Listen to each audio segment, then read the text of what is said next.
Alors même si le problème relève plus de l'État que de la région, la conséquence de tout cela, c'est qu'on a des zones qui aujourd'hui sont en...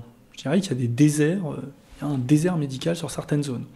Donc l'offre de santé est complètement inégale. Donc je suis pour le maintien et l'accélération des maisons de santé qui vont offrir les premiers soins et les soins de proximité. Ça, c'est quelque chose qui figure plus qu'en bonne place dans le programme, parce qu'aujourd'hui, c'est une forme de discrimination qui n'est pas acceptable. Il faut, pour donner une dimension très très opérationnelle à ces agences régionales de santé, avoir effectivement ces maisons qui organisent les premiers soins et qui permettent de réduire de manière drastique le désert médical de certaines zones géographiques. Alors il y a 3 choses dans le programme. La première, c'est qu'aujourd'hui, vous savez, la région, elle gère un certain nombre, en tout cas, elle participe à l'émergence, au soutien, au maintien de beaucoup d'associations.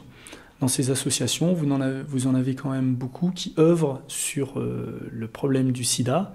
Et l'idée, c'est déjà très simple, c'est de pouvoir conforter ces associations dans leur travail au quotidien, à la fois avec je dirais des subventions, et puis aussi un soutien leur permettant de se développer plus avant et d'aider à pouvoir faire un certain nombre de choses. Alors ces choses, quelles sont-elles? Vous savez, l'information.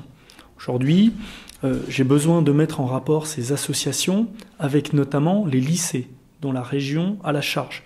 Parce que je crois qu'aujourd'hui, l'information ne circule pas suffisamment tôt.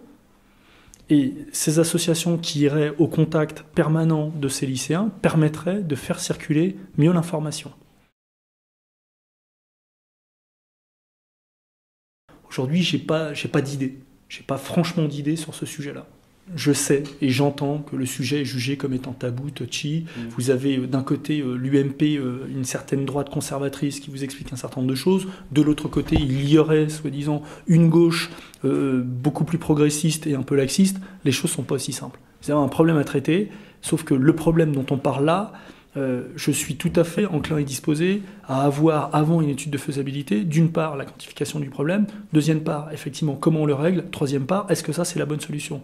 Est-ce qu'aujourd'hui ça c'est la bonne solution? Je ne peux pas vous dire oui, je ne peux pas vous dire non.